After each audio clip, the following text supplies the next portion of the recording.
for February the 11th, 2020. I'm going to ask if there is a motion to reopen our meeting. So moved. Commissioner Richardson. Richardson, I am sorry. Is there a second? Commissioner Bondima, all in favor? Richardson. Shinya. There are 6 and 3 absent. Okay.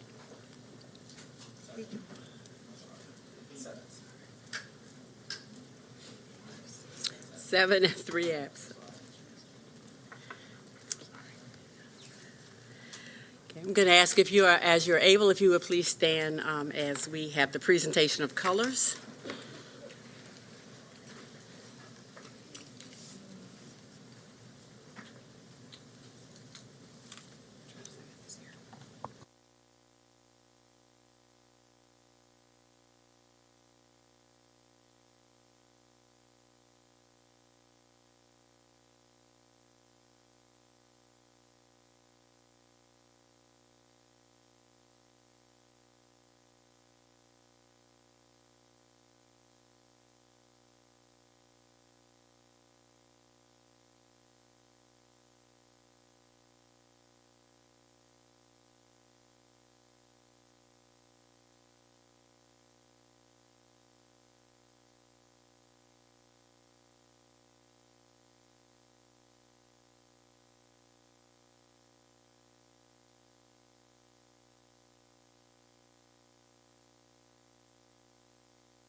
We want to thank the JROTC from Reach Partnership High School. We had Cadet Devin Gibbs, Cadet Janiyah Jones, Cadet Malcolm Lanier, Cadet Robert Montgomery, Cadet Marlissa Lanier. Again, thank you to Reach Partnership High School.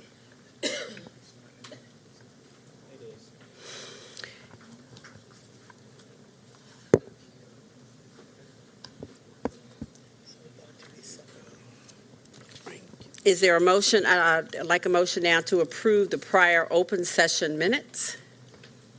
Commissioner Brooks, is there a second?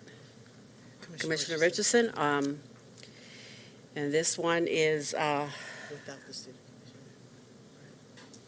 the open session student may vote. Okay. So it's everyone. Okay, may I, all in favor? Richardson. Chinya.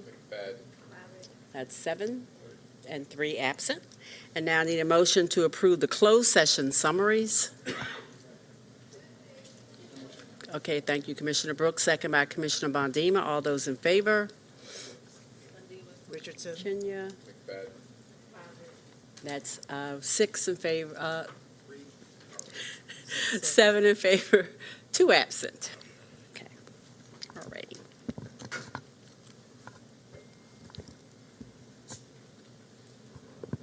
I'm going to do something that I sometimes did when I was a teacher in a classroom. I let my students know what kind of day I was having. So I'm going to let you all know that for some reason leap year has really and the month has touched me today. So I'm trying to stay focused. But if I seem a little jumbled, blame it on February.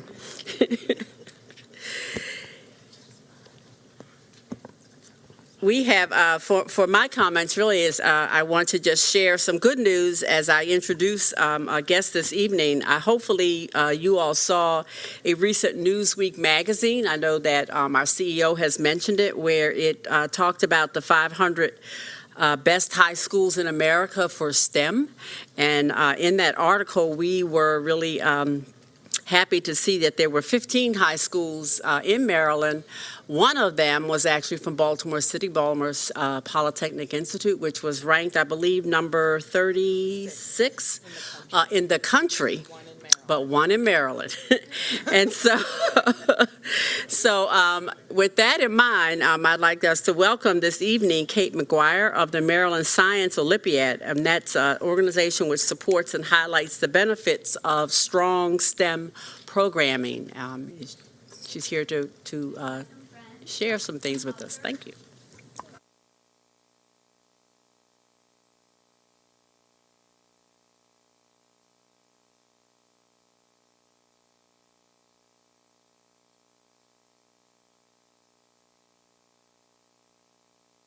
Who I ran into at the Choice Fair, who had suggested that I tell you what's going on with Science Olympiad. Thank you. Could you pass the clip? Can you turn this? Yep.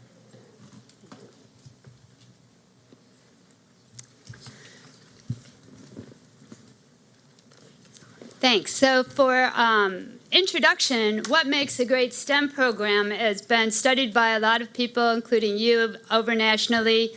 And I'm an officer in Society of Women Engineers. We have heavily looked at this in terms of how to be impactful with girls. There's 4 elements you see report after report after report. The kids need to be interested in what you're doing in an after-school or out-of-school context. You wanted to have them develop a skill, any skill, that makes them feel confident that they can learn and master a skill on their own. The third item is that they need to have an experience that makes them aspire, whether it's to a career or whether it's to going back in the classroom and doing a little better.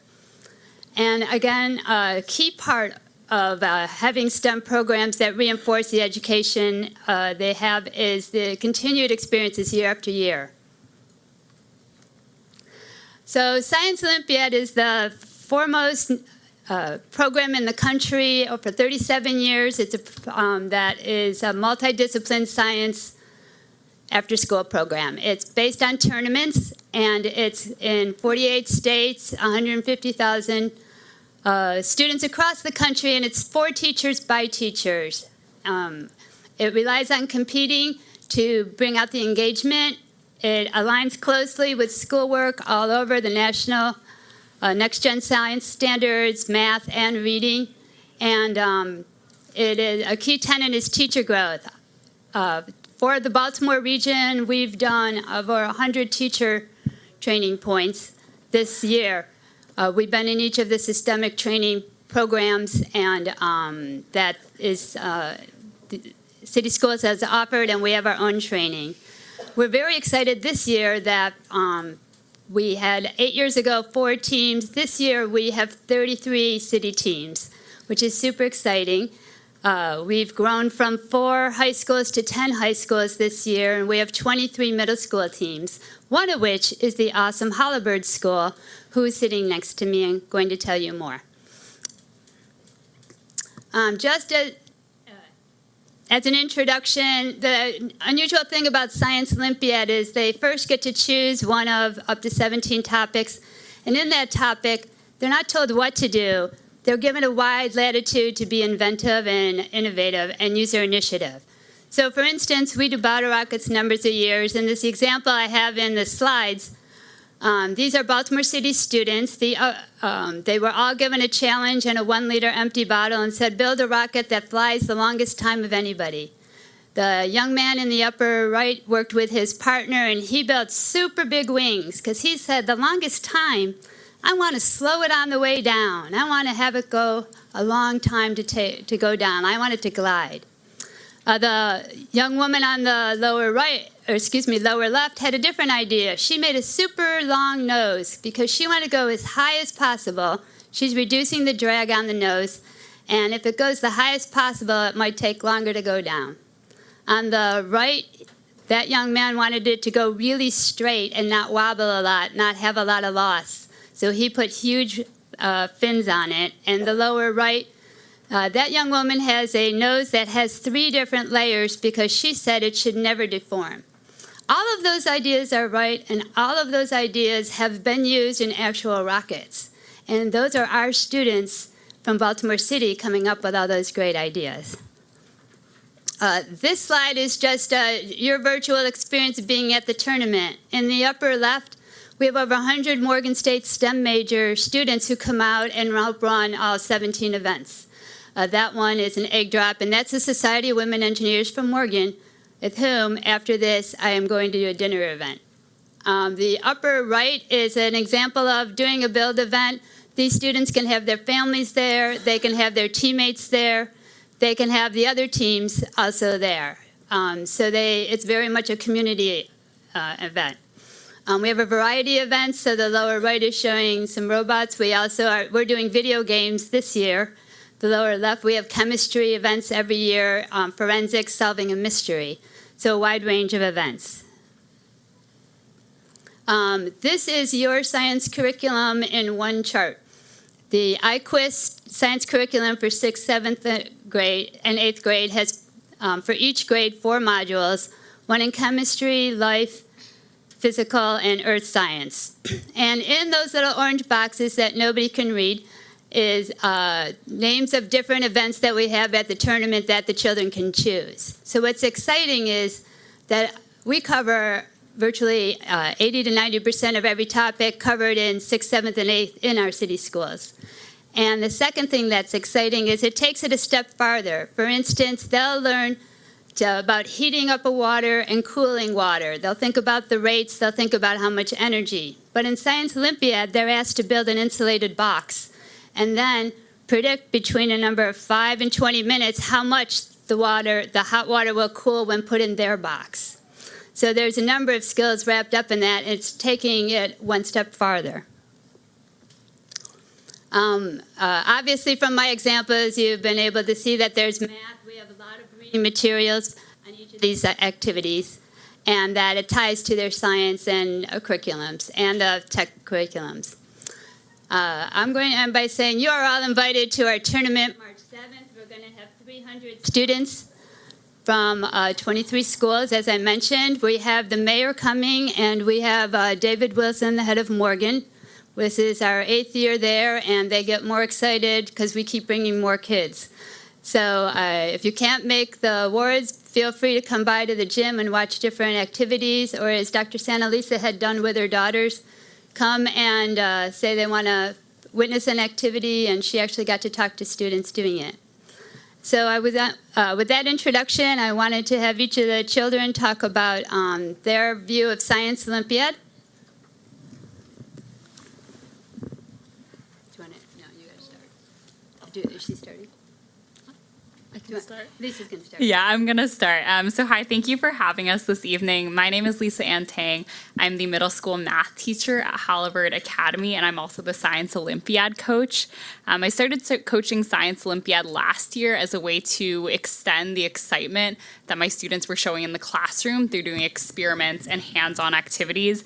And in Science Olympiad, like Kate mentioned, through watching my kids build gliders and bridges, through watching them do experiments to test different chemicals and substances, I saw my students develop increasing joy, curiosity, and confidence in their abilities to do science.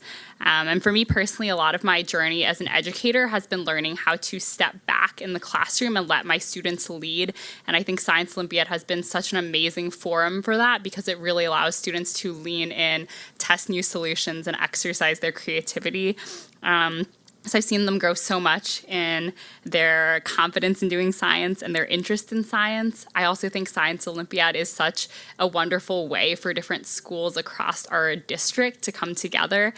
We were at an invitational this past Saturday at Johns Hopkins, and it was so cool to see my students meeting and interacting with other students across the district. And it just brings me a lot of joy to see them growing. I'm so grateful to continue coaching the Halliburton team. and excited as the Science Olympiad program will also continue to expand in Baltimore City. So with that being said, I'm going to turn it over to my students. Hello, my name is Naomi and I'm a sixth grader at Hollywood Academy. I like Science Olympiad because it gives me an opportunity to try new things. It is really fun and I've learned a lot of new things I didn't know about before. Last Saturday we went to an invitational tournament and it was a lot of fun. We had a new experience doing multiple events, waking up early, and walking around Johns Hopkins University. We did really well, winning a lot of medals and our school placing second place. I believe Science Olympiad is a good opportunity for students.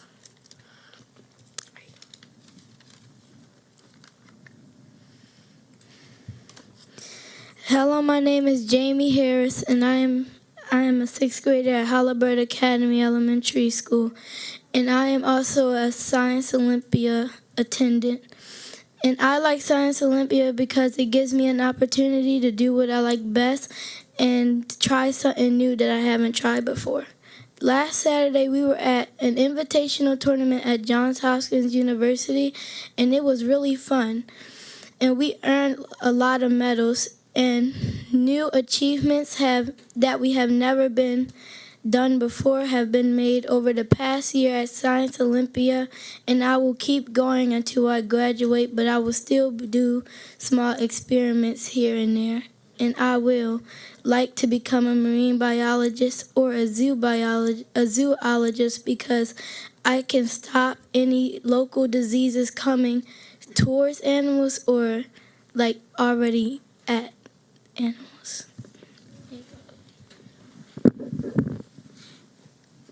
Hello, my name is Obi-Yara, although people call me Obi-Wan Kenobi. And I am finding Science Olympia very challenging. We went to the tournament on Saturday, and I didn't expect myself to do as well, although this will give me new opportunities and optimism to do better in science class. So the only thing I have learned is that Science Olympia is difficult. Even though I didn't do as well as I wanted, I will try to cultivate myself to do better and earn more awards and try to have fun. I wonder what will come up next. Thank you. Did you have any questions?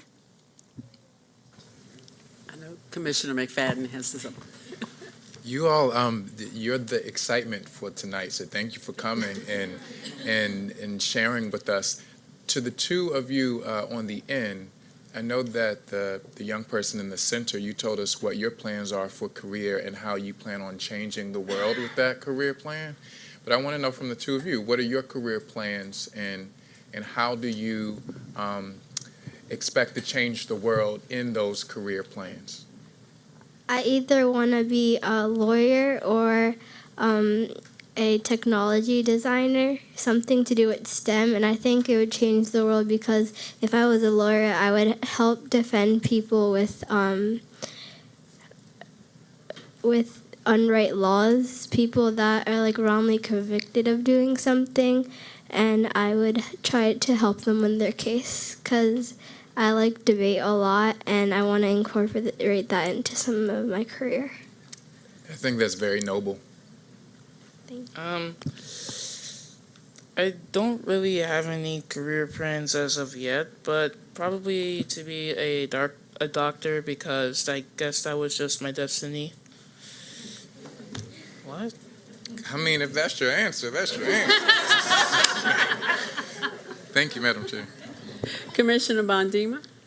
I'm really excited about you guys here. And I just want to say something to the young lady. Firstly, even though you say you might go into being an attorney, the beauty of being in science is that, first I want to say, you're never unemployed. Once you take on the science, you're never unemployed. And that science helps you with that journey to whatever you want to be. So always remember, take as much science and math as possible, and everything will work out, okay? And you said something about your experiment didn't work out so well, young man. Oh, you said it didn't? What did you say? I just said something that I didn't You do wanted as to do well as I better. wanted. Yeah, I didn't do as well as I wanted, so I was just gonna I was just gonna develop myself. So And I just want to mention something about in science. Sometimes you don't do as well as you want to do. Sometimes you make mistakes, and the beauty of science is that making mistakes help you to move forward, because the mistakes is where you move forward, because there's never really a mistake, okay?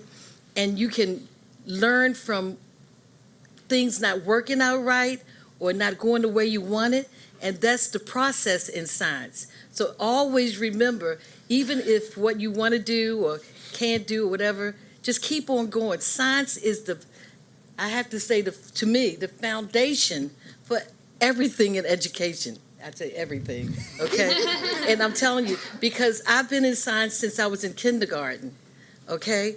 And I would tell you that I have never been unemployed. Once you're in science, remember that. I've never been unemployed. You can always have work when you're in science, or you can move forward. And you're doing a wonderful job. Thank you. Thank you all. I was going to ask you, could you tell who the scientist was up here, but she's already told you. And I'm sure she'll probably be around when you go over to her campus at Morgan for the Olympiad. And congratulations. Thank you for sharing your excitement at learning and experimenting, and good luck in the future. Thank you so much. Thank you. And hope you come. Everyone's invited. Thank you. Thank you.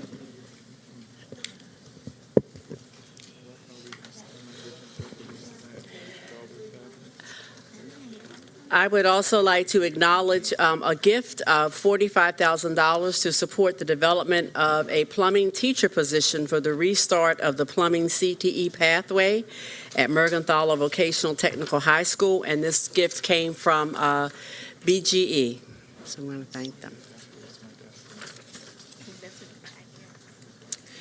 At this time, I'd like to ask for a motion to approve the personnel and quasi-judicial matters. Commissioner Brooks, there's a second. Commissioner Richardson. All those in favor? Richardson. Chinya. McFadden. Robert. That's 7, 6, 7, 2 absent. Did I get that one right? Okay, thank you. I'm getting there. All righty, so with that, I can turn this over to Dr. Santelises. Thank you, Board Chair Chinya. I am going to invite Chief Grant Skinner forward for tonight's PEP agenda.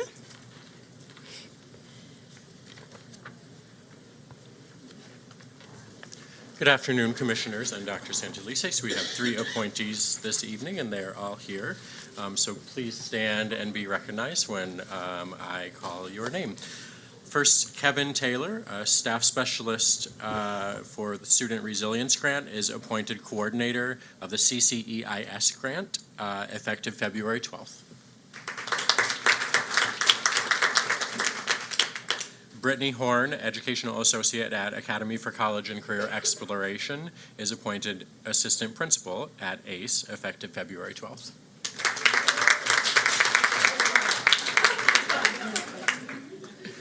And Joshua Sivan, General Counsel for Montgomery County Public Schools, is appointed Chief Legal Officer effective March 2nd.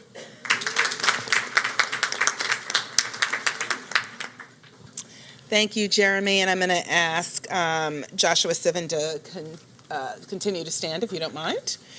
As has become our custom for both school leaders as well as cabinet members, we give a more extended overview of their work. And tonight, I am very pleased to be able to welcome Joshua Sivan to City Schools in the role of the district's Chief Legal Officer effective March 2nd.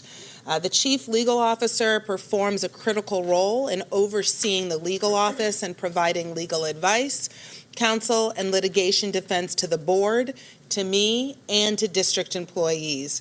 Mr. Sivan is eminently qualified to fill that role. He served as general counsel for Montgomery County Public Schools since 2014, but he grew up in Baltimore and currently lives here with his wife and children who attend city schools.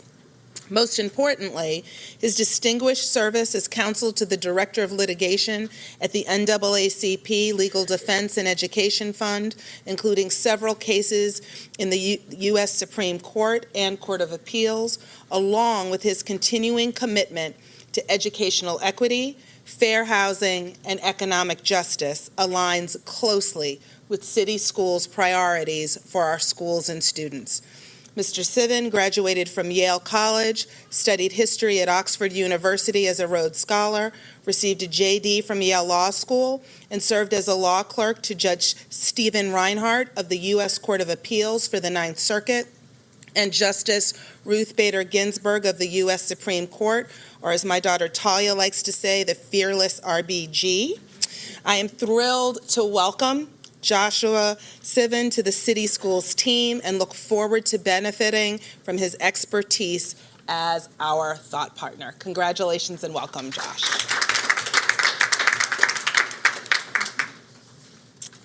Great. So as we usually do, I am pleased to continue this evening with a brief video from our team of student reporters. In honor of Career and Technology Month, I want to invite everyone to watch highlights from a new series called CTE Explained that gives students a platform to share about their career technology experiences.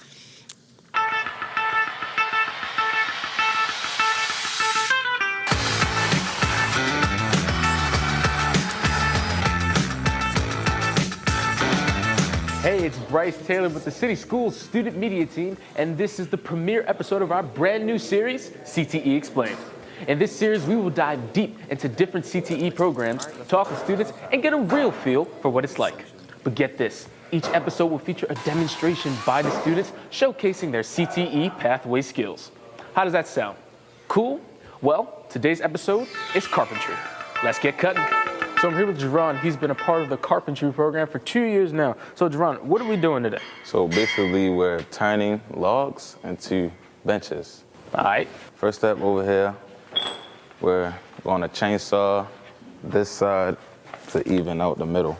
Shave it down to where though you get to the good wood, because that wood is no good no more. What happens if you put like a piece of bad wood into a piece of furniture?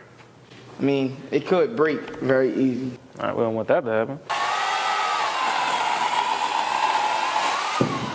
All right, so Tara and Jada are going to show us about the procedures it would take to help somebody that is unconscious and in need of CPR. Okay, let's get it. So, then you turn this on. All right, so what does this thing do? Analyzing heart rhythm. It analyzes the heart rhythm. Do not so touch the it can tell what type of shock that it needs. Stay clear of the patient. Shock advised. This is where it's going to get messy at right here. We scoop it into our hands, and then now what are you doing? I don't want to put the batter inside the bowl, so I'm going to mix it right here. And I always add little by little, because you can always add more, but you can never take away. And that's what I learned. Now, how does this culinary class tie into your everyday life? It ties into my everyday life because I have another job, like an actual catering job. You got that experience down pat? I'm still learning. So you would say you feel like you're prepared for jobs? Yeah. Okay. This is the yellowtail tilapia. Come on.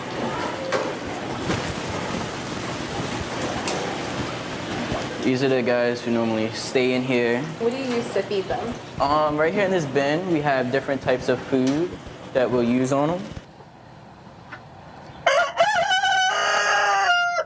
So we saw lots today, guys. We saw you make breakfast sandwiches, the food computers, tilapia farm, the greenhouse, the chicken coop, and the duck pen. It's all been fun. Thank you guys so much. Thank you.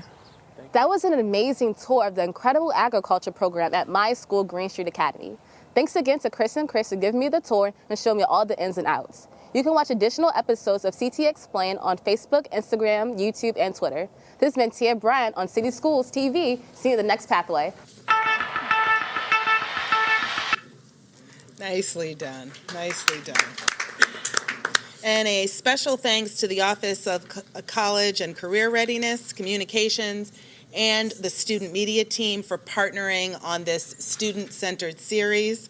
I will also say that I was waiting to see Bryce as Chef Bryce, who also is part of a career track and actually has cooked with some of the lead chefs in the city as well. So in addition to being a broadcast journalist, Bryce also is part of a CTE pathway. So thank you again.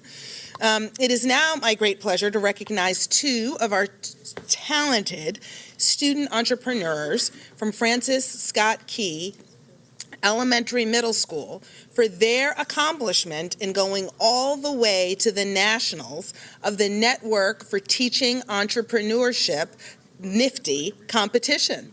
Despite the fact that Jacani, did I say your name right, Jacani? Jacani? Thank you. Thank you for teaching me well. And Tyvon were by far the youngest competitors at the nationals. They were 7th graders at the time, with the majority of 30 businesses represented by high school juniors and seniors. So these 7th graders competed with high school juniors and seniors. They went all the way to the quarterfinals and generated lots of interest in their Aqua app. Please join me in welcoming our student entrepreneurs, Jacani Massey and Tyvon Clark, along with their nifty coach, Ms. Deneen McDonald, and Principal Corey Basmajian, to tell us about their Aqua app for improving communication between the hearing and deaf communities.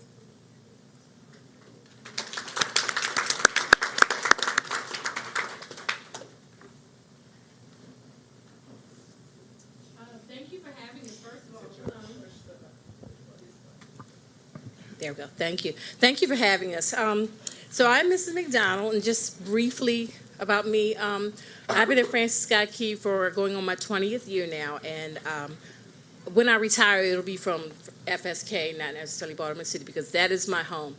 Mr. Basmation had to leave, had to go pick up his son, but that's okay because that way he can't steal our limelight. It's about the kids. He likes to steal the limelight.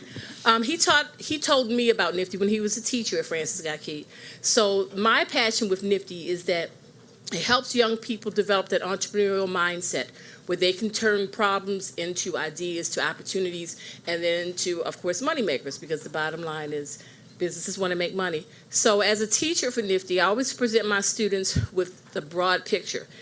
Name some things that you've had problems with, you don't quite have a solution for. So teaching Jacani and Tyvon was very easy because automatically Jacani identified the problem, which she'll share. So as soon as I heard her speak about the problem, I said, we're going to the nationals. I always claim victory in September.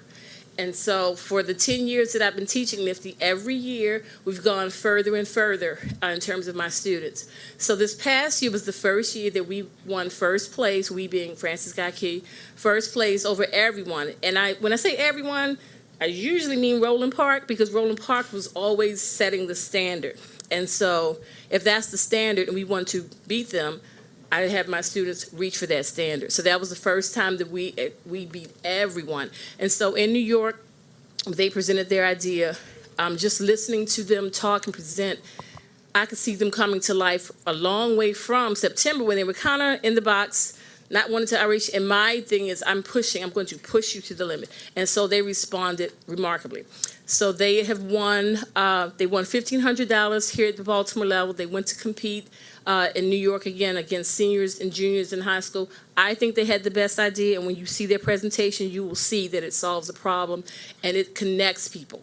And so I'm a huge proponent of the written language, the spoken language, and even if that spoken and written is in sign. And so that is my passion as a NIFTY teacher. My training is in social studies and history, but I touch on the economics part because I want kids to be financially literate. And so we tie that into the curriculum for social studies. So enough about me. I'm going to present now to Connie Massey and Tyvon Clark to see their award-winning app. To just talk about it, or we just present? Yes.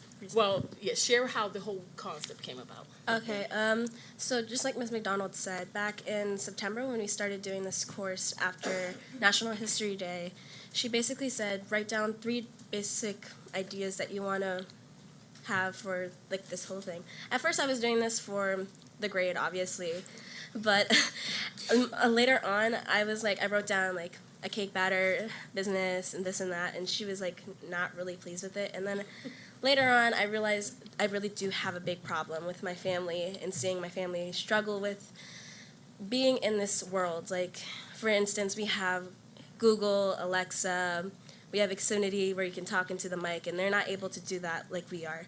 And also, if I'm not there and like someone's talking to them, they don't they might not understand, or sometimes there's someone there that's probably being rude to them and they don't even know.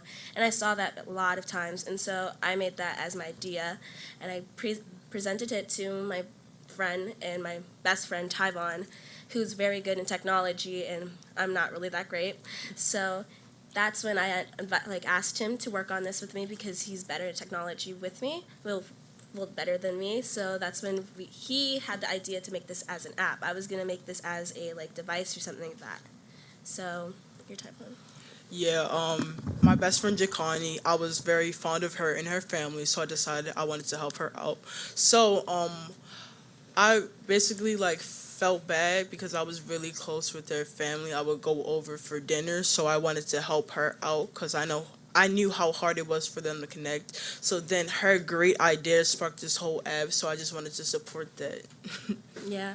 So our first round in school, I really was nervous because I was like, ugh, what if I don't do good? Like, what if we just don't move on? I really want this to work so this can help my family out, and so that this can help at least 6 million other people in this world, well, in the United States, to have that communication without having to have someone be there and being rude, and so then they can actually connect with them.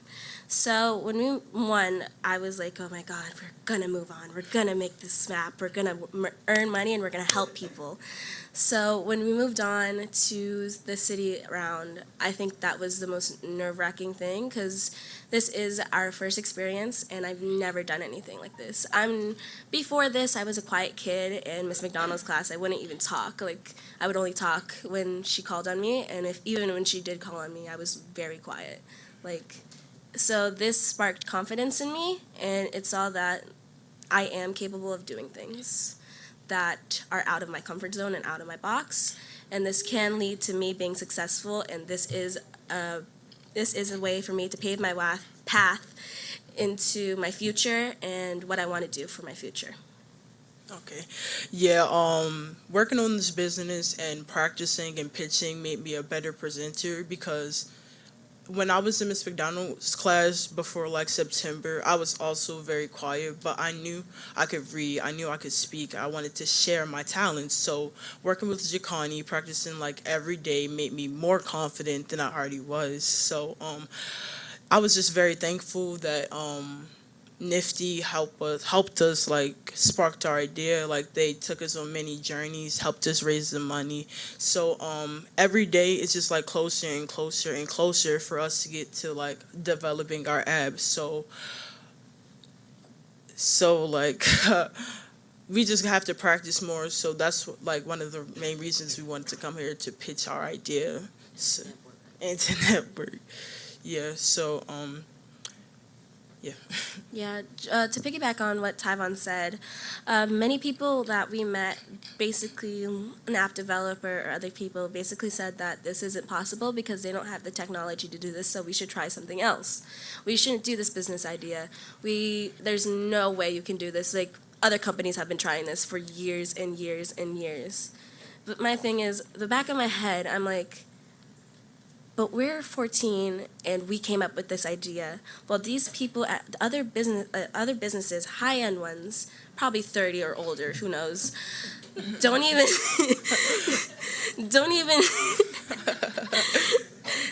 already came up with this idea. Yet 7th graders who started off as quiet kids, getting good grades, not really knowing what to do with life, we're going through puberty, we're figuring out what high school we want to go to, come up with this idea. So I think that we are able to do it, and I don't really care what they think. And I think me and Tyvon will definitely get there this year and make it and win that $17,000 for NIFTY again this year. So that's what I think that NIFTY is, a great program that I think every school should have, because this does spark joy and it does spark confidence in many kids. Like, I've seen many of my friends who basically get so quiet in like school and they don't think that they can get far.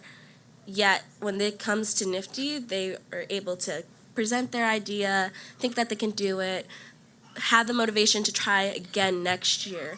This is why I think that this program should be probably worldwide in every single school around the states. Yes. Also, it's also about support. Like our classmates, our parents, our friends are all supportive of our idea. They would just like after a practice, they would clap us. Of course, they gave like comments about what we should improve, but of course we grew from that. And like they helped us with our presentation. They helped us like grasp from like our ideas. So I like thank them for like being as supportive of as they are. Like my grandmother, Jacani's moms, and Miss McDonald were like the biggest support factor in our whole company. So I just want to be thankful for them. Like she, in my opinion, will be the best coach for NIFTY because like she drives us to that point where we like NIFTY is like the main thing you have to work on. Like it can like help set up your business. So I appreciate her. You're welcome. You talk about me. Yeah. Just like Tyvon said about her being a great coach to us for NIFTY, she's also one of my favorite teachers throughout my school year because she's very grateful. I mean, I'm very grateful for her, and she did teach me to have self-confidence in myself and have self-confidence in my business, because before that I was pretty much like, this isn't going to go anywhere. Like, I'm just going to do this for the grade. Like, me and Tyvon are just going to get the A, and it'll be over with. I'll go on and do my summer stuff, right? So basically, because of Miss McDonald, I'm more okay with doing things by myself. I'm okay with presenting in front of my class now. I'm grateful for her. Like, one time we wrote an essay for class, and it was basically, we watched a movie based on a African-American coach teaching this this team from like a very small town that didn't have enough money, and it was like African Americans like in poverty. And so basically the name was Who's My Coach Harrison, right? Carter. Who's My Coach Carter. And I wrote an essay about her because she was my Coach Carter, and she pushed me to the limit. She encouraged me. She still pushes me to the limit, and she gets me back in shape. If I'm just like not even paying attention in class and I'm just staring off in space sometimes, she'll just get me back on. And that's why I have good grades now, and that's why I still want to do NIFTY to this day, and I don't even care if we don't make it on this year, because I still want to do it with Tyvon. Whether or not we don't have that money, I want to raise that money so we are able to do this to help so many people around the world have that communication and have that way to live life as we hearing people do. Yes. NIFTY has taken like a lot of effort. Like we like have practiced so much you can't even believe it. Yeah. We've practiced at like any place around our school. We would walk to school and practice. We would go to McDonald's and practice, eat in practice, FaceTime in practice. And like we would watch like other presentations to learn like how the judges scored, so we can like learn from that and make our presentation even better. Yes, and Jacani, like I'd say she's the best partner you can have. She's supportive. She's really funny. Like she's like without her, like this business wouldn't even be how it is. Like she's the one beneath my wings. Like she's a great asset to the team. You want to present the presentation? Yes. Yeah, sure. Is this the remote for it to advance? Yeah, I think. There you go. So You you wanna can go take the floor. Over there.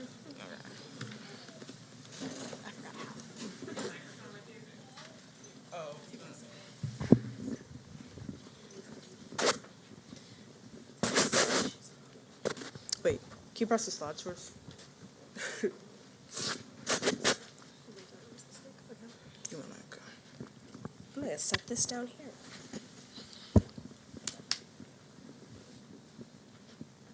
Hello, how may I take your order?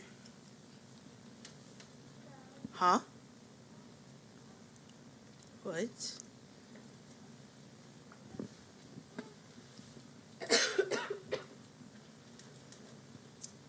supposed to say small drink. Small drink? Imagine living your life in complete silence, having to write down the simplest things like getting a small drink. Would you want to go through that? Over 6 million people in the United States go through this every single day in their lives. And this is where our app Aqua comes in. Hello, my name is Talvon Clark. My name is Jacani Massey. And we are the founders and CEOs of Aqua, where you can sign on the go so you won't sigh on the low. 70% of deaf people don't even go to the doctors because an interpreter isn't present. This is an impact on their health because interpreters will normally be there to interpret what their diagnosis is or what's going on with them. Therefore, they're missing out on what they need to know and take care of their bodies. Most deaf people have to write down their conversations if they are in a public place to talk to someone. This can cause them to lose track of time and delay them whenever they're trying to go somewhere. Okay. Aqua will give deaf people a tool to talk to others in the everyday situations. So how we want our app to work is you'd sign. Well, the video's supposed to play, but you sign and there will be text boxes to interpret the sign, so it will be easy for deaf people to communicate with hearing people. And on the other hand, a hearing person could type in something and it will translate to sign. Aqua is designed to turn American to ASL into English language text or the other way around. We designed our app in the perspective of a CODA, kid of a deaf adult. In February 2019, we surveyed 75 people, and 35,000 people, and 95% of them said that they prefer to use our app instead of writing down the conversations or using gestures. Okay, our app is a mobile app publishing industry with an annual industry size of $27 billion. Our population target market is 8 million people. Our market size is 6 million people. Okay. We want to promote on social media such as Instagram, Twitter, and Facebook. We also want to use Google Ads and a Kickstarter to fund our business. We also want to advertise in person, like going to events such as Gallaudet parties. Like, for instance, last month we had a Convo event, which is a app that you would talk to the phone on. An interpreter would be there so you can call to someone. Or there's events such as Hispanic Deaf Awareness Week and things like that. So we would like to present our app through there to reach people that really need this app. Yes. Okay. This is yours. I'll go. Okay, so our app is $4.99 per download, and so does our other competitors. So what makes our app special is you could use sign language to turn into text, and a hearing person can turn a text into sign language. Also, ours are more. I don't know what it is. Ours are more it's better because other apps, they usually get the signs wrong, and there's not more of a diverse characters. So we want to change that and make our app better for people like Jacani's parents so they can communicate better. Yeah. So Software Studio's ASL translator, it's basically $4.99. It basically uses Word dictionaries and Avatar to take that translation and do it. And they also don't use text, and they don't get it accurate. And then the other one, Pro Deaf Tech, is a free app that normally most people would download, and then it's an avatar, I believe, and it wouldn't get the signs right, and sometimes it would mess up words or it would say something completely different. So yeah. Okay, so Jacani's parents are deaf, so of course she knows a lot about the community. She served as an interpreter for 2 years. She's an honor student, and she's currently taking coding classes. Tyvon has been working with technology since he was 6, like making videos, fixing computers, laptops, name it. He's an honor student and he's taking coding classes with me too. Okay. Our definition of 1 unit is 1 app per download. Our selling price is $4.99. Our COGS are $1.99, and our contribution margin is $1.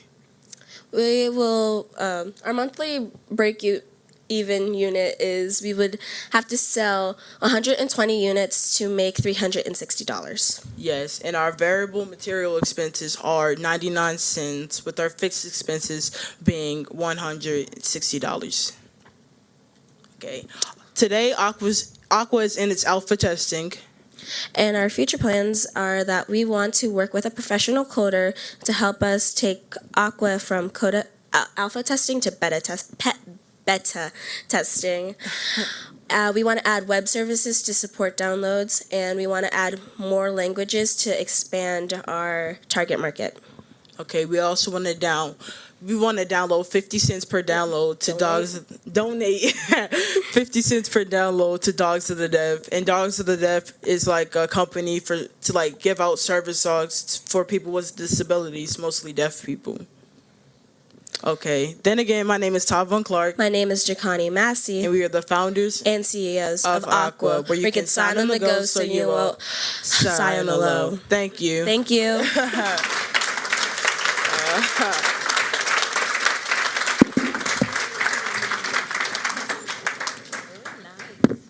Do you have any questions? Can I make a comment? Oh yeah, definitely. Thank you, Coach Carter McDonald. Thank you. Thanks for not having can in your vocabulary. I was impressed by 1, the talent, 2, by the motivation, 3, the grit, 4, the confidence, 5, the teamwork. And then you guys went over the top when you started talking about competitive advantages and competitive analysis, break-even points. I'm impressed. If you have any information, please give it to me so I can. And I guess the other thing is, you two are only 14? Yes. 2 things come out. You're really smart. And I know adults twice your age that cannot public speak. They'd rather die first. So great job. You guys. Yeah, we worked very hard on that. You guys are great.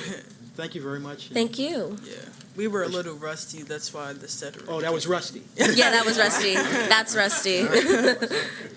Thank you very much. Yeah, thank you. So I just wanted to say you all are amazing, and as a fellow FSKer, 20 years ago, I am so happy to see the legacy of the school still thriving, and excited that you are the caliber of students who are at FSK, because I had quite an experience there as well. I also want to say a couple of things. So you're not just inventors, you're originators, and so what you were trying to do is sort of create something originally that has not been done before. And it's going to be hard, it's going to be challenging. And an innovator might say, yeah, there are these different ways you could do this. You're saying, I need to create a whole different way or new technology or a new way of thinking about this problem in order to solve it. So I want to just say kudos to you for that. Thank you. Also, I would put you squarely in the health field and social innovation in the health space. Because if you make the links to health and outcomes and trying to get to the doctors, you have a whole market that would hopefully hold you with great ease in that space. And also, if I could get a contact information, I'll put you in contact with one of the tech people that I know. He's a tech developer. Okay, thank you. And we can get you connected to try to elevate that out as well. Okay, Yeah. thank So you. thank you. Thank you. So, can I add one more thing? I just wanted to shout out HBCUs because I have twin sons who go to Howard University. And one of them is Mr. College of Engineering Architecture, Mr. CEA, and he's running for Mr. Howard this year. His twin brother is running for Mr. College of Arts and Sciences, and so they're going to combine their campaign because now we know what STEM is, but now they have the new term, which is STEAM, which is adding arts into the STEM programs. So I'm excited that they're doing that, but more excited because they give back time. As their mother and teacher, they volunteered to come to the school last year to work with Jacani and Tyvon and just to come up with ideas on how to get it started. And so it was Tim's idea he said, why don't you do some kind of little skit just to hook the audience? And so he came in, and some of their other college classmates said, it's just important to give back. And so we emphasize STEM programs. And that's one reason why I kind of turned Jacani down for the cakes and cookies thing. Like, everybody does that. I want you to go further. So we're going to go to Howard next month. And just to get an idea of the opportunities that exist at those schools that don't always kind of get that shine. So I'm a proud mom of Howard Bison, who give back, who come and talk to the kids, who give encouragement, who came to the competition at City. And so just always giving feedback. Came to Morgan State for the for the City, and then came to the evening for the regional. So my sons are very supportive of what I do, and they're supportive of my students as well. And so and that's why we're here. So we've heard two people say, can I get your information? Because this app is going to be a reality. It is not just about the grade. It is about, as Jacani said, bridging that gap. Because, people want to be able to communicate. And this tool is going to do it. If we can't get it done at this level, we're going to have a letter writing campaign to Ellen and whatever other shows that are out there, because it does take a lot of money. Startup expenditures are quite extensive, but it's going to happen because it needs to happen. And Nifty should be in every single school in Baltimore City. I'm glad you said that, because I wanted to just give a shout out to Nifty. I have been a supporter since Nifty started in Baltimore City. I think it's one of the best kept secrets that we have.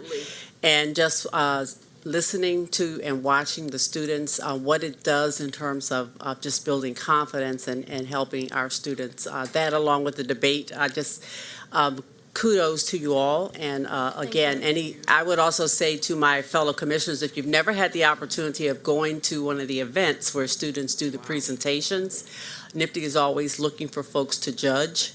But just to go and just watch young people present their ideas is a fascinating and a wonderful experience. So thank you. Thank you.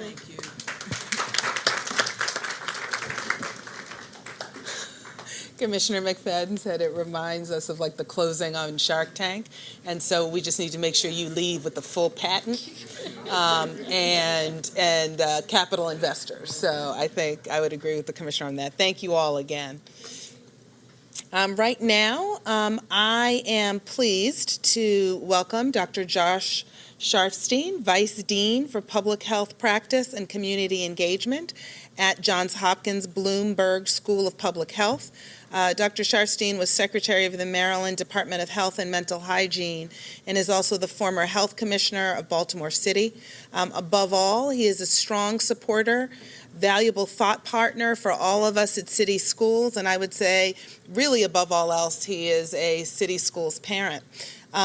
I invited Dr. Sharfstein and his team here today to share with us a study that Johns Hopkins University conducted to really quantify the impact of the systemic capital underfunding on city school students' learning. I don't want to take the punchlines from the research, so I'm going to turn it over to Josh and his team.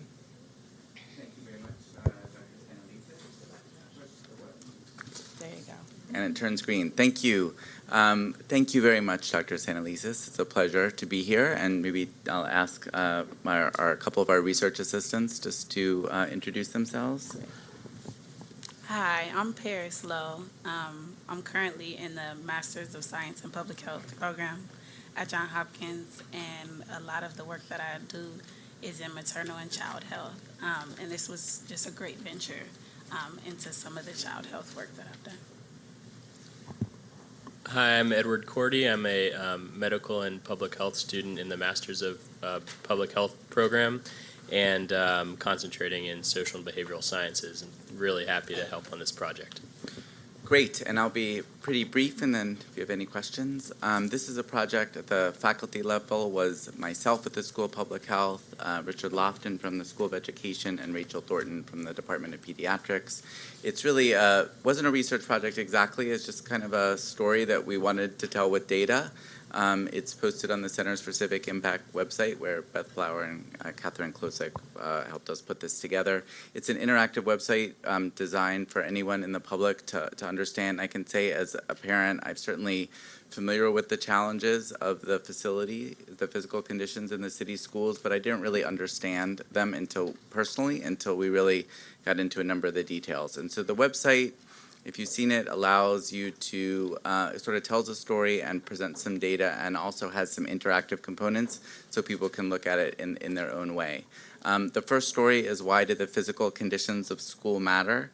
Our answer to that is because children thrive in healthy environments, and it's extremely important to think about the entire classroom and the healthy school, not just a particular textbook or a particular curriculum. Research has found that the condition of schools is related to absenteeism, lower test scores, asthma attacks, other health outcomes, less retention of teachers. And Maryland, there's a constitutional right to education. So this is an issue that's not just a health issue, it's a legal issue. Not just for Josh Sharfstein, but for Josh Simmons also, the other Josh. Okay, so what are the physical conditions of the city schools? And I think when we looked at this, we found that the physical conditions are the worst in Baltimore than in the state of Maryland, in part because the schools are the oldest, tied with Kent County, which has just a few schools. And old buildings are obviously a challenge. We also found, this was from the state surveys that have happened over the last 4 or 5 years, that Baltimore City is only, I think, 17% of the schools in good or superior condition, which is by far the lowest. Some school districts have 100% in good or superior condition. And then we looked at what the consequences were for kids. We created a database of every time a school was closed or started late or closed early because of a problem with the physical conditions of the school. So like no heat, pipe burst, something like that. And we found over the last 5 years that kids in Baltimore lost about 1.5 million hours of school, most of that in the last couple of years. And this is not counting like snowstorm in Baltimore, that doesn't count, but something specific with their school. And we looked at why and where. So there's an interactive map on the website that you can play around with. You can look at particular schools.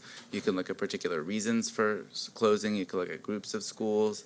So this is all available, to the public to see the consequences of the underinvestment in city schools. This is the reasons. The number one reason was failure of heating. The number two reason was failure of cooling, but we also found electrical, fire, gas, and plumbing issues are responsible for missed time. And a really important point is the actual closure of the school is just really like the tip of the iceberg, because when it's hot, it influences learning. There's so many other consequences to inadequate conditions, but it's a way to be able to quantify the most severe impact on school. We looked at the racial equity issues involved, and we found that Black students experienced more missed hours, and particularly the percentage of time in 1- or 2-star schools experienced by Black students that was missed was even higher. So it sort of, in general, it's an issue of racial equity, but it even becomes even more so the closer that you look. Why? We have a whole section on why, which is very interesting to myself, even having been involved in the city schools for many years, to really appreciate the underinvestment. The state gives roughly the same amount of core capital grants to each county, but the counties give far less or more. Is much more variable. This was just 1 year, 2020, and you can see the staggering difference between the counties.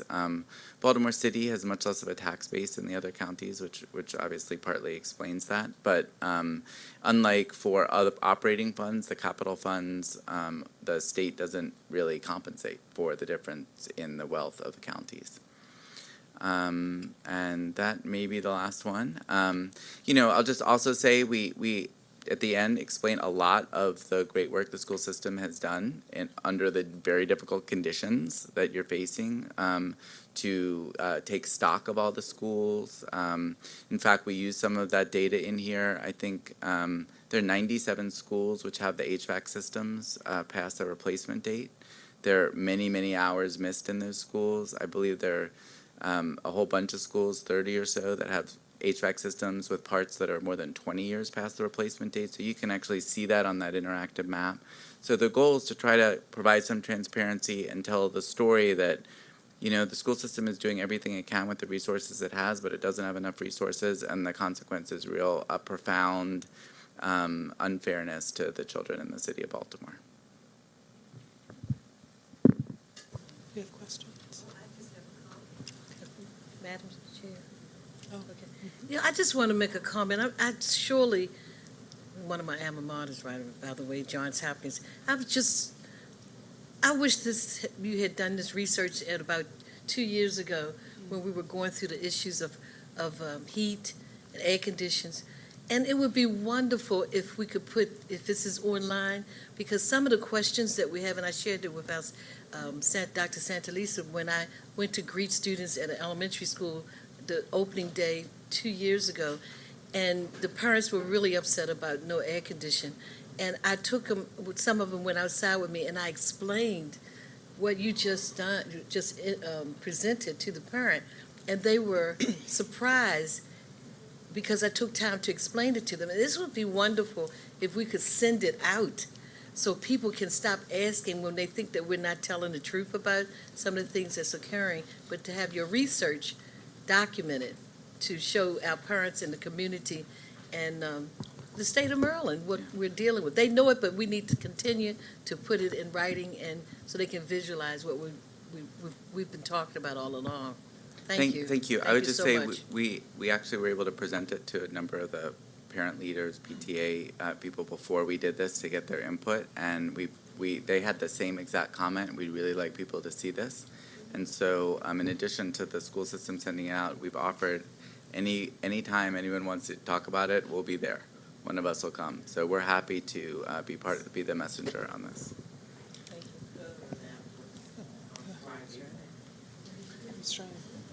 Go ahead. Chief of Staff, did you have something to Yes. say? So I just wanted to take a moment to thank you for your work on this. It has been just tremendous to work with you on this. We helped by providing the information, but the way you took the information that we provided and told a story that we all know and we experience every day, and our students experience every day, and our teachers experience every day. But it's just really hard for outside folks to understand the magnitude of it.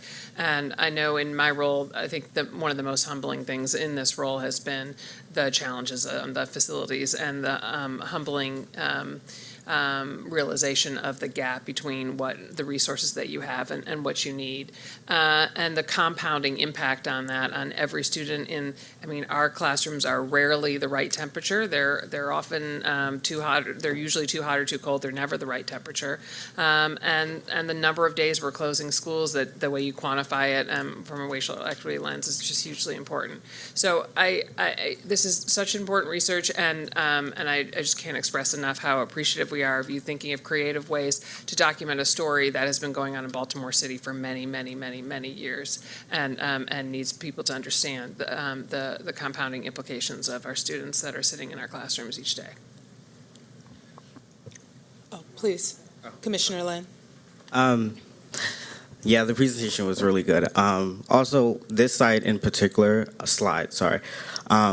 one thing that it really points out to me that I'm glad it's in the public and everyone can see it is the amounts of funding that that we're putting in. And I would like to stress that enough to be we see these other jurisdictions or LEAs putting in more funding within our school systems, but then we see Baltimore City where we have less than 100. And I just wanted to, amplify that and say that, we need to talk to our local leaders and we need to call them and say, hey, we want more funding for schools, rather than police or, rather than this or rather than that, because, we see that we're needing help and we see that the state is not helping, but also in translation, it says that, the local jurisdictions are not helping either, and that's the message that I get. So, just go out, vote, use your powers that you have as a citizen of Baltimore City to, understand and, fight for what you want. Yeah. Dr. Shepardson, I wanted to say thank you for that. This is a beautiful presentation. I also want to just highlight the power of a meaningful collaboration between university and the school system, and to be able to take data that we know very well and to partner with folks who are trying to do applied research, where it's not just data just sitting in a space for no reason, but to actually use it on behalf of trying to shift public perception and to actually allocate resources. I think it's meaningful. And I hope that sort of this applied stance is something that can continue to be sort of honed in that relationship, because I think there's so many other stories that we can tell as if we have the right partners to do that. I will just conclude with saying thank you again for doing the work. I actually got some chuckles out of it because I had people who shall remain nameless who thought that I would be upset by the publishing of this.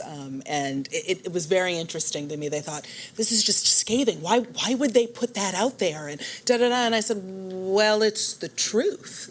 And the reality is, and I don't know if everybody heard it, but what was striking for me was when the team added up all of the hours and the days that Baltimore City public school students have lost because of poor, systematic investment in buildings, and that it literally is a total of 1.5 million hours of instruction. 1.5 million hours of instruction and 221,000 full days of school. And we talk about chronic absence. We should talk about chronic absence, but let's talk about that. So I want you to know that I got a big chuckle as people came to me thinking I would be absolutely outraged. And I said, I don't know why you're outraged, to Commissioner Brooks's point, with the folks who cut the data. You need to be outraged with decades-long systemic underfunding of school building infrastructure in Baltimore City. And part of why I think it hit this way was because of those hours. And I had lots of people saying, well, but how did they compute it? You know why? Because it's stark. Because when you say 1.5 million hours of instruction, it really takes people's breath away. So I just want to thank you, let you in on a little joke, but it was hysterical to me how many people came up and thought I was going to be all upset with the team for doing this, when really, to Commissioner Brooks's point, you actually did us a favor. Commissioner Bondima said, like, this is the kind of thing that we can use, and I think it's heartening when you hear Commissioner Lynn, right, who really is like the next person who's going to sit in these kinds of seats, who are also saying, we get the message. So thank you again.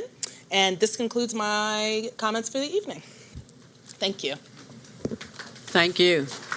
And I am going to echo what was said in the audience. Hopefully you will be joining us in Annapolis as we look at legislation around both capital funding as well as the instructional program. At this time, I'm going to review the consent agenda. As you know, this is not a time when we will be voting. We will vote after public comment, but I'm going to go through those, and then after public comment, if there are additional ones, I'll come back.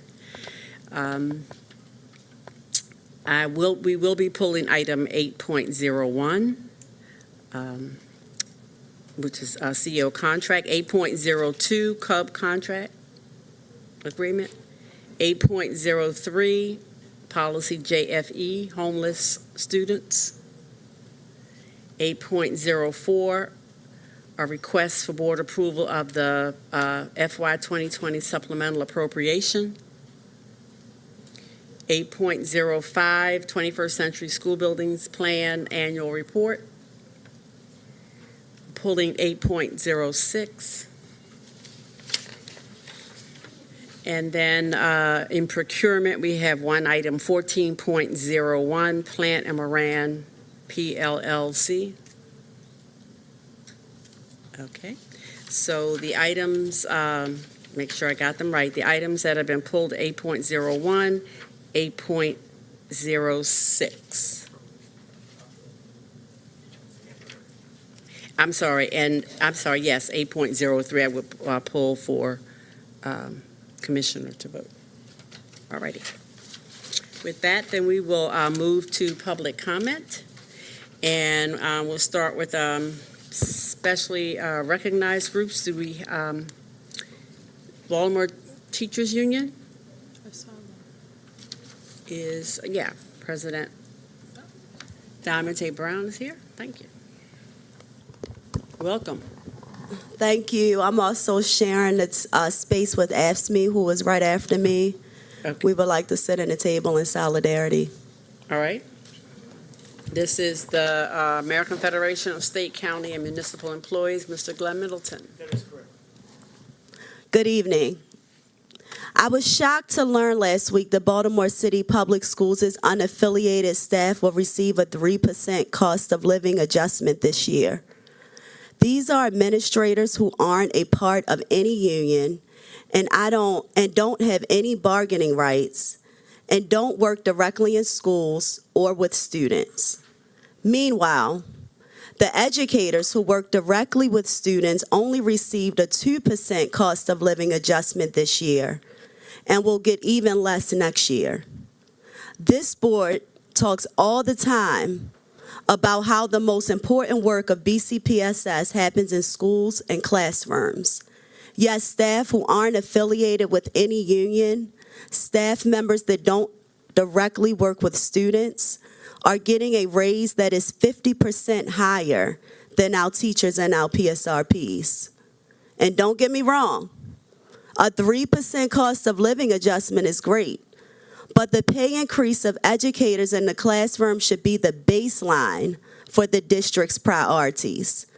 Unaffiliated staff are managers who already enjoy some of the highest salaries in the school system. And if they get 3%, then teachers and PSRPs should be getting 4%. No teacher or PSRP goes into education for money. We do it because we love working with young people and we're committed to making the city better each and every day. We're not trying to get rich. We're fighting to be treated fairly.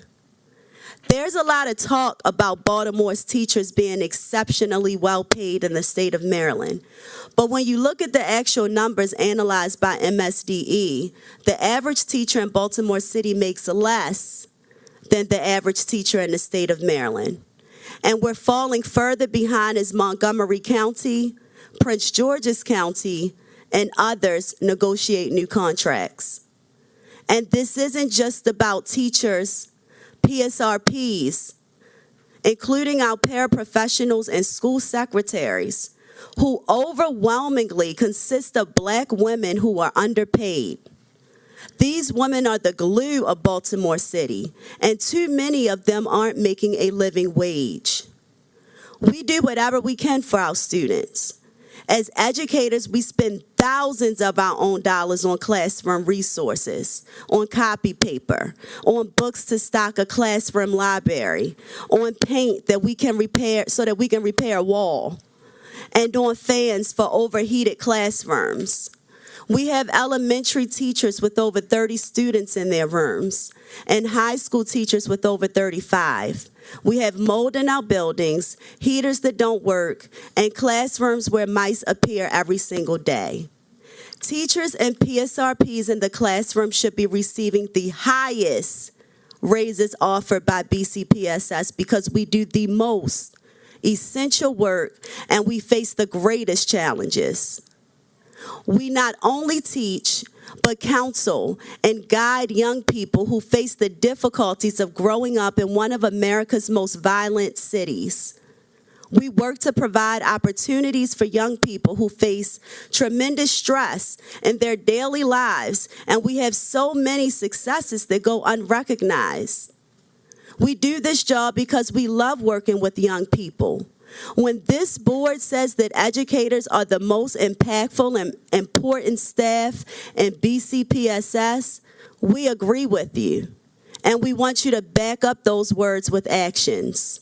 On behalf of the 7,000 members of the BTU, I demand that you do the right thing and present us with memorandum of understanding that increase the wages and salaries of all of our members, teachers, and PSRPs to treat them at least as well as you have decided to treat unaffiliated employees. Thank you.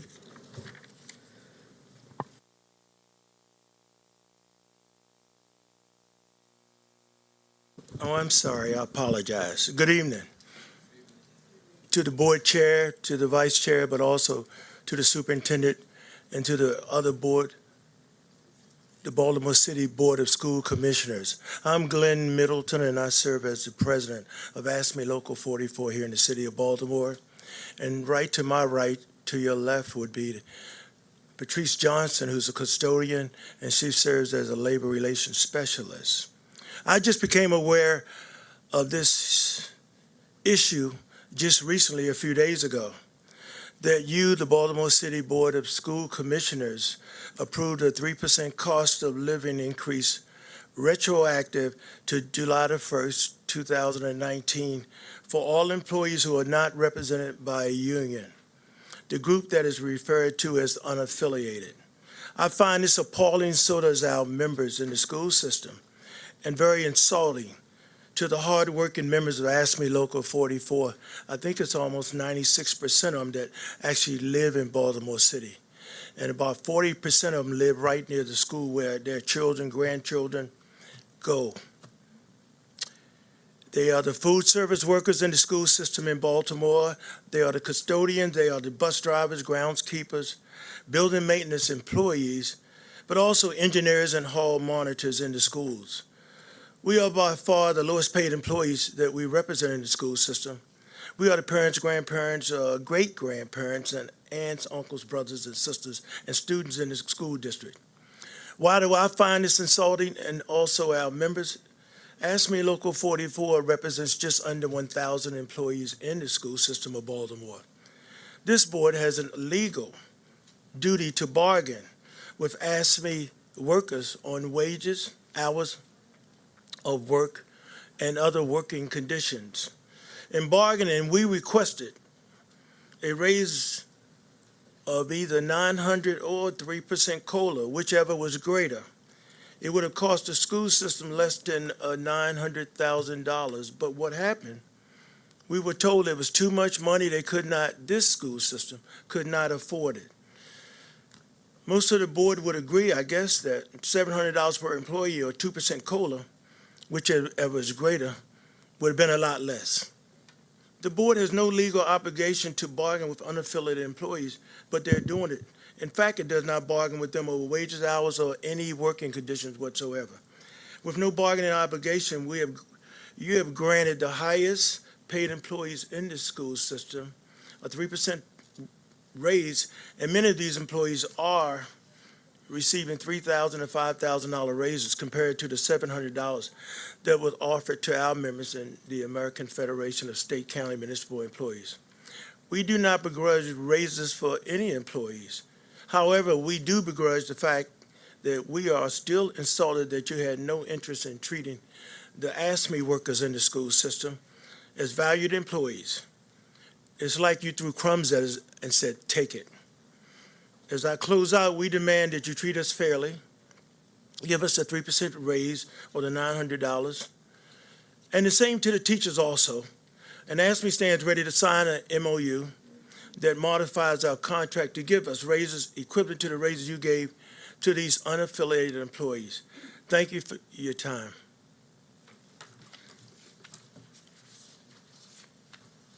Thank you. Thank you.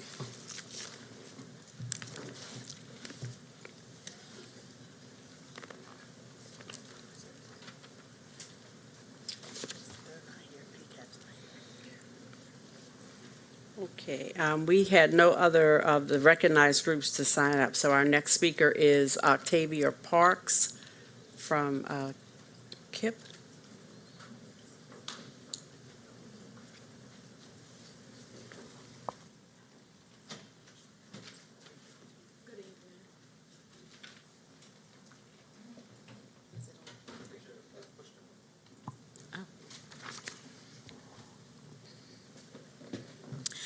Good evening. I was present at the January 28th meeting as a parent in support of KIT Baltimore's enrollment increase. As you know, KIT was asking that you vote on an enrollment increase of 104 students to offset the budget discrepancies. While this was not an ideal situation, it was far better than the alternative, which was cutting approximately 12 staff positions. The board did grant an increase of only 54 students, which will translate into cutting approximately 6 staff positions. I left the meeting feeling deflated, unheard, and frankly angry. I'm not here today to merely gripe or complain because we did not get what we wanted. While I do not claim to be an expert on the protocol of these meetings, I do know that we were not given a fair and equitable opportunity to express and defend our position. Our principal was given the allotted exact 3 minutes. Once her time expired, she was promptly cut off. However, that same allotment was not upheld for the others on the agenda. I watched as other schools and organizations were granted additional time to finish statements, and each and every one of them was given ample time to question, comment, and answer. It is not my intent to downplay the other causes or try to rank the importance of the other agenda items. However, our position was a matter of our children losing valuable services or actual teachers losing their jobs. And while I'm thankful that we did receive half of our ask, it was not enough. Why is this important to me, you ask? My son, who is on the autism spectrum and on a 504 plan, will be one of the children directly affected by the cuts. Coincidentally, yesterday I attended his annual 504 meeting. Because of the services and support he receives, he has the highest math average. He's exceeded his reach goal for math and ELA class, and he made principal's honor roll for the first time ever last semester. But instead of celebrating his wins, I was forced to focus on the losses we will see next year, as his support team will be cut in half because of your decision. I don't think anyone wants larger class sizes for larger class sizes' sake, but the parents and staff from our school showed up in large numbers last week to show our support for this decision. This was not a business decision, but it was about equity of services. If given an equal chance, you would have heard that our school has the staff, support, and administration to handle this increase seamlessly.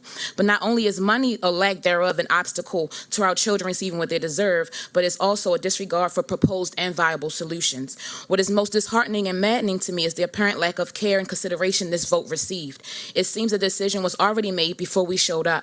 I also believe, and what was reminded at the last meeting, that charter schools are treated like the school system stepchild. But let me assure you, we are as much a legitimate child of Baltimore City as any other public school, and we deserve the same support, funding, and thought. I am here tonight to implore you all to take a good look at the processes and care in which these items are handled. On the other side of your no are children, families, and teachers who are directly and adversely affected.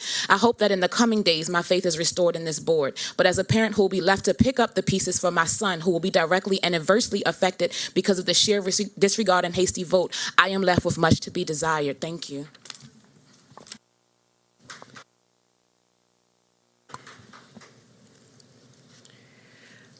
Next is Khalila Harris.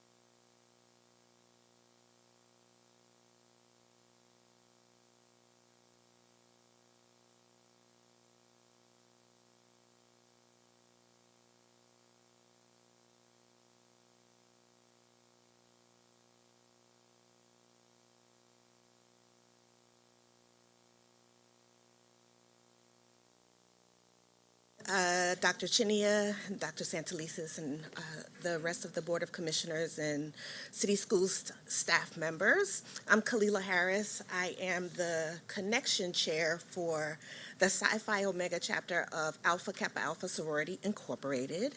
The Connection Committee is a committee that focuses on social action, and we are charged with ensuring that our membership is politically engaged, well aware of what it means to be engaged in our community, and providing service to Baltimore City.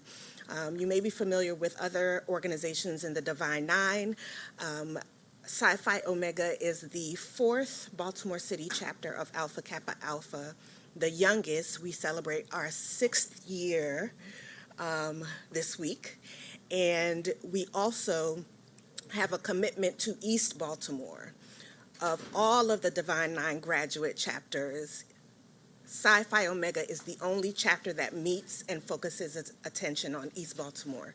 We work across the city, but our focus is East Baltimore. We're based in East Baltimore in a Baltimore City public school. We meet at Bernard Harris Elementary.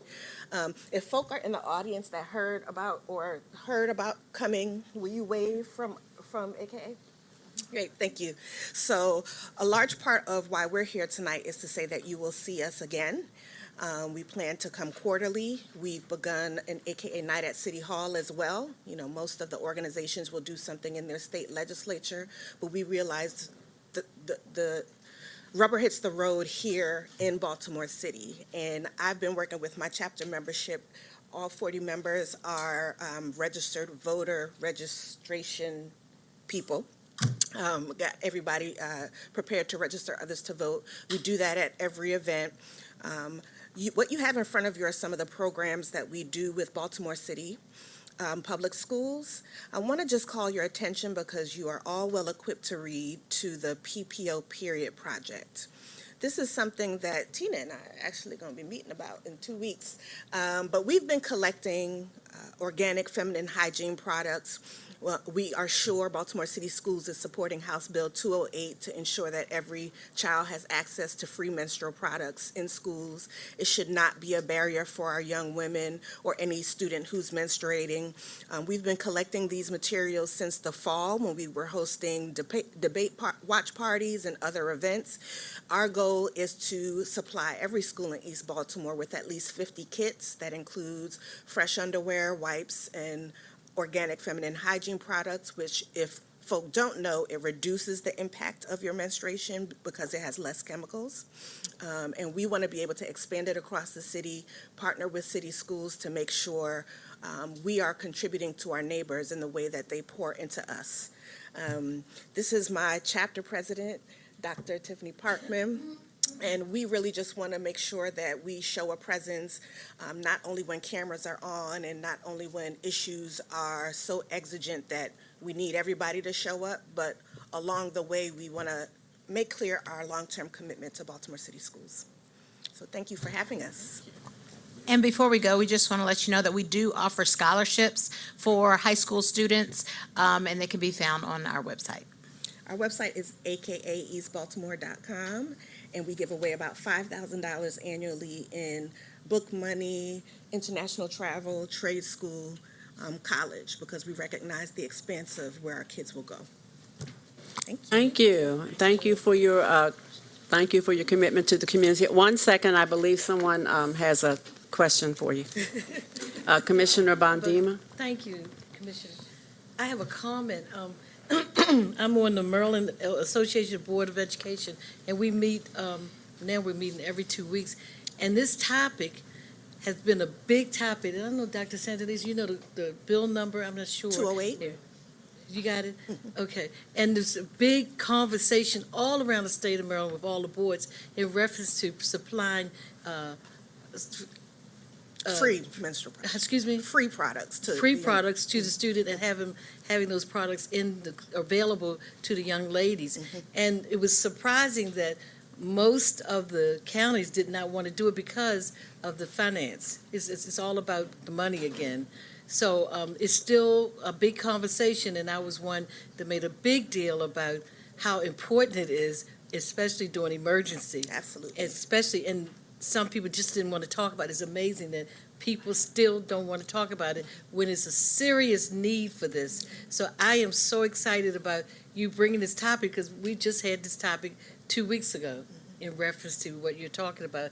And sometimes if you read all the information about what's going on in Annapolis, you might want to go down there as a sorority and have a conversation and maybe speak in reference Well, to Alpha it. Kappa Alpha will be in Annapolis on February 25th for our lobby day, but we've also been charged by our international organization to go beyond those one-day show-ups, and so we will be advocating for a whole legislative And this platform. is all the AKAs? All the AKAs in the state of Tanya Maryland. Ringo, Dr. Ringo is a very good friend of Yep, mine. she's a West Baltimore chapter. Yeah, We're the she's East West Baltimore. Baltimore. Yeah, but she's down all there too. Maryland, all Maryland Maryland will be AKAs there. will be in Okay. Annapolis on February Okay. 25th. Thank And you if I very could also much. highlight one more thing, on February 28th, we are supporting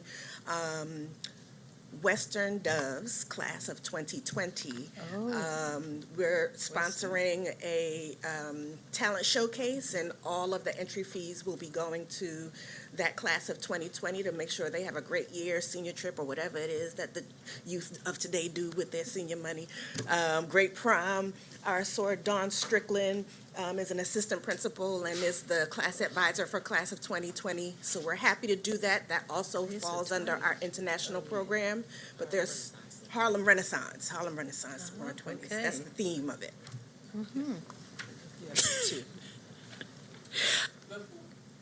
Before you say that, since we got into East Baltimore and West Baltimore, we got into Western, I just have to tell you that I won't tell you the year, but my class from Eastern has a big reunion coming up this year. Okay, all right. Go ahead, Commissioner McFadden. I just want to thank you all for coming tonight and appreciate your advocacy and your support within the community and for our young people. But I also want to take a point of personal privilege with one of your sorors who was my leadership coach. Her name was Felicia Irick, and she most recently passed away. She was the executive director of program implementation for New Leaders, but before that, she was a principal at Westport Academy here in Baltimore, and she also served as the program director for the New Leaders cohorts here in Baltimore City. So I know that AKAs are certainly advocates for education, and that is a priority for your organization, but I did want to acknowledge the memory of Felicia Irick, who has touched so many lives in Baltimore City and beyond, and abruptly passed away from us 2 weeks ago. So I just wanted to take that moment. Thank you, Ashe. Thank you again. We look forward to seeing you regularly, and thanks for the work that you're doing. And I have just one thing before they pass. And so there was, I wanted to then thank you for the presentation, but also wasn't sure if this was intentional or not.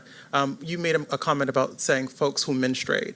And that framing, I think, is... I reframed it on purpose. Okay, thank you. I really appreciate that. I think that as for our trans folks, our trans men specifically, who are transitioning, or I appreciate that, and I caught that, so thank you. I work in education policy, and so equity is a little bit of my focus. So I would be remiss. I'll go back to work, and people would be like, ma'am? So thank you. And you know, if I could say also, the last time I was here is the last time I had braids, and I was complaining about what? School facilities. This was 2 years ago. And Gail King said something about it, but here we are. All right. Thank you, everyone. Thanks again. Much appreciated. Our next speaker is Ms. Kim Trueheart.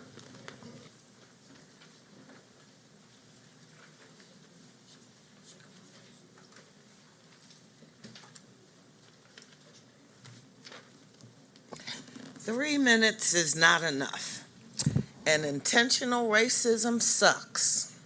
Thank you for disrupting it. It is critically important.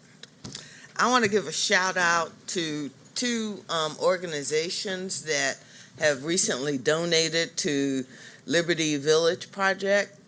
One is Next Day Floors, who donated 9x6 remnants, over 30 of them, and I've provided them to teachers to put in their classrooms, and they're just loving it at Liberty, at Pimlico, and I've reached out to Calvin Rodwell, but I haven't heard back from them.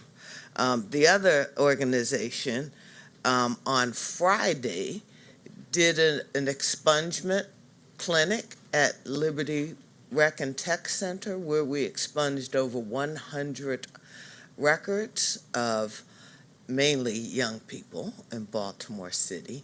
And that organization is Select, one of the emerging marijuana distributors in America, and they feel an obligation to provide relief for folks who were adversely impacted by the war on drugs. I got a link last week to a document produced by Dr. Madeline Pill, from Australia. And it is a culminating product of her work here in Baltimore. And believe it or not, she is very interested in Baltimore. And the title is The Austerity Governance of Baltimore's Neighborhoods.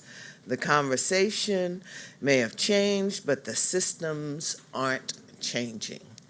And I love disrupting systems. And this work that she has done over about 10 years is absolute essential reading.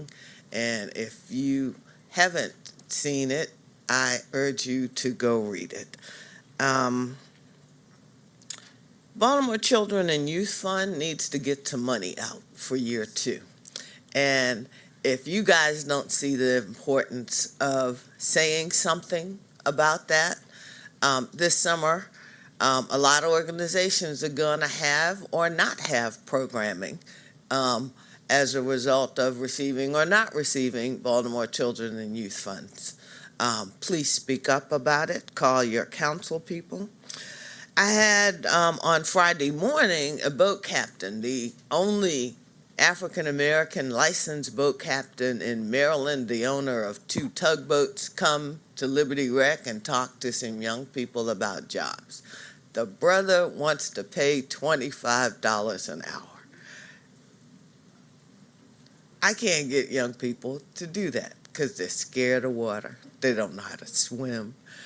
I don't get it. I joined the Navy at 18. Enough said.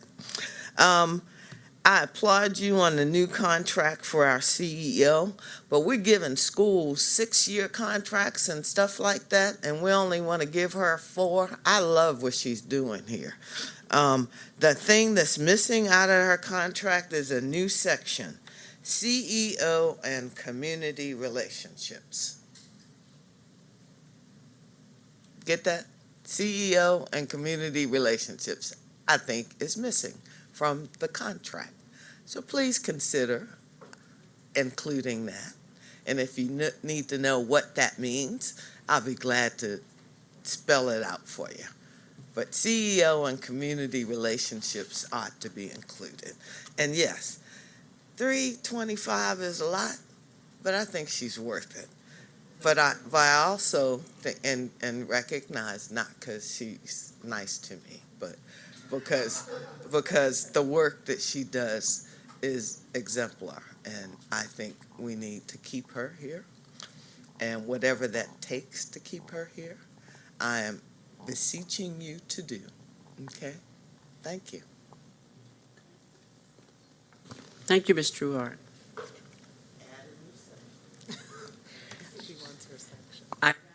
CEO and community relationships. Yes, ma'am. I got it. Thank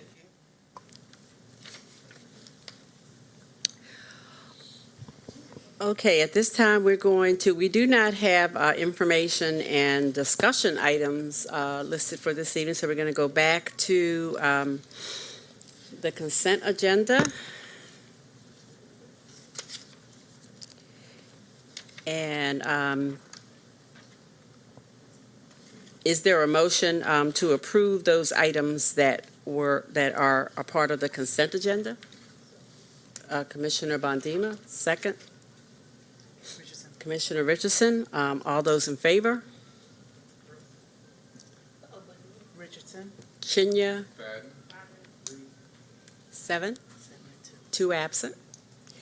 Okay, I'm going to go back to those items that we needed to pull. First, I'm going to look at, let me do the 2 items with a student, and then I'll go back. Is that all right? 8.03, policy JFE, homeless students. This is the second reader. Is there a motion for this one? Okay. Second, I'm sorry, Richardson, there's a motion to accept, and it was seconded by Commissioner Reed. All those in favor? Richardson. Kenya? 8 and 2 absent. I'm getting there. Okay, and then Policy BGB, a waiver request. Is there a motion?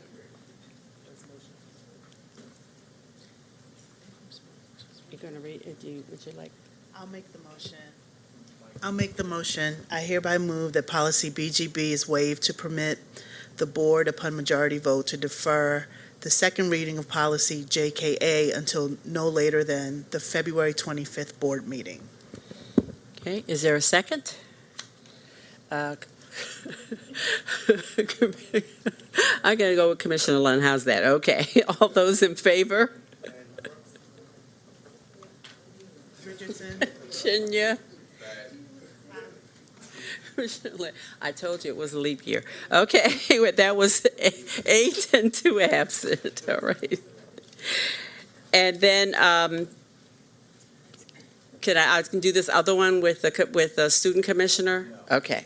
So now I'm going back to the others. And is there a motion concerning JKA since?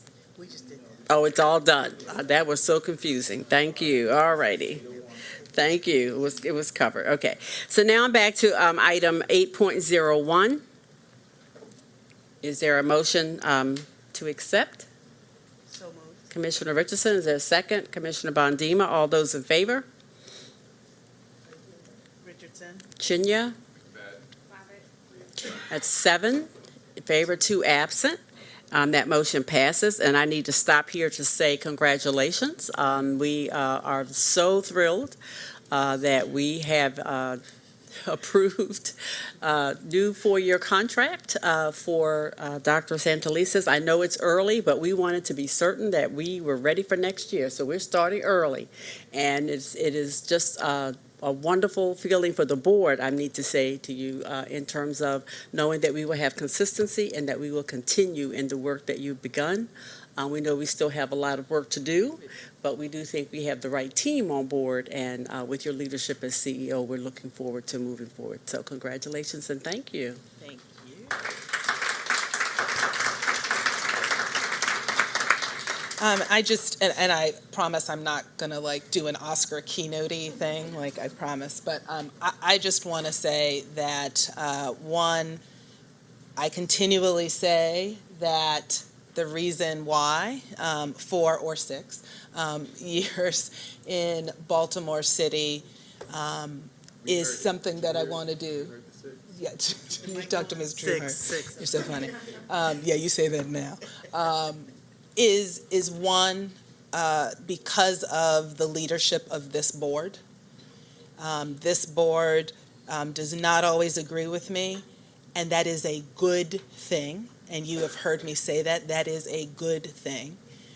But the laser focus on supporting what is good for students and families, I never have questions about.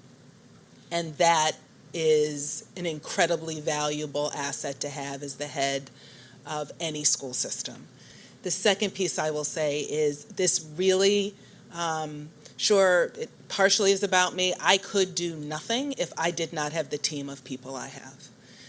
I can say at this point in my tenure, we all have off days, including me, but I can't think of any other group of people that I would want to work alongside, whose commitment to Baltimore City, to our young people, is fervent.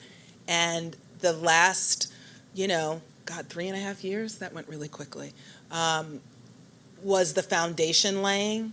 Now we're going for the big prize. And the big prize is systemic chunks of achievement and positive life outcomes for young people in Baltimore City. This was ground laying work. Now it is, how do we increase access? I don't like running into graduates of city schools who tell me they can't get jobs. I don't like running into young people who tell me because they can't pass a literacy exam for job training, they can't, and there's still too many of them. And that's the other reason why I am thrilled to continue to have the privilege of serving in Baltimore City. So I will try to wrap it up with that. But just to say, there is no other place that I want to do this job. Now, if I win the lottery and it's, a couple million to lay on a beach, that might be a little different, Commissioner McFadden. But there's no better place to do this work in Baltimore with no better team and no better board. And I thank you all for the privilege of serving in this city. Thank you. Commissioner Richardson? So I wanted you to also hear why we pulled it, because it was important for us to let you know one by one that we support you, and we are so happy that you're willing to stay and you're willing to move the needle that much further in Baltimore City. So thank you. And you always say that what we do and what happens in Baltimore, our students deserve it. And so I think it's really fitting that we can assure our students, our parents, our community that we will have a consistent leader. Baltimore has a reputation of not having people, especially a CEO, that lasts for a length of time. And so this is really, I think, good for us and good for our children. And as you say, they do deserve it. So thank you. Thank you. Let's see.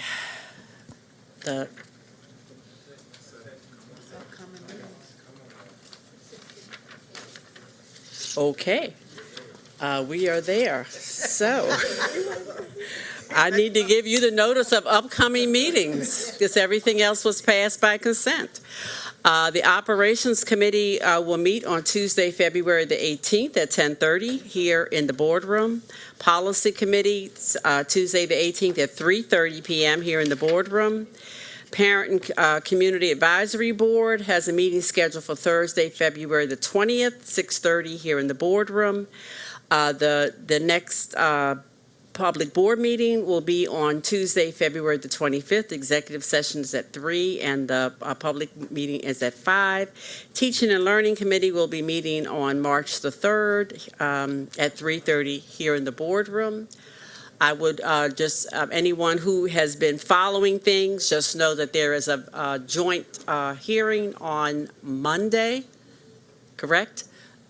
Monday is the President's Day, but the 17th in Annapolis concerning the bills that we like to refer to as the Curran legislation. And I would encourage anyone who is available to please join our advocates there. If there is no other business, is there a motion to adjourn? Commissioner McFadden, second. Commissioner Litt, all those in favor? Say aye. Oh, thank you. No, that's fine. The meeting is adjourned. Good night and thank you, everyone.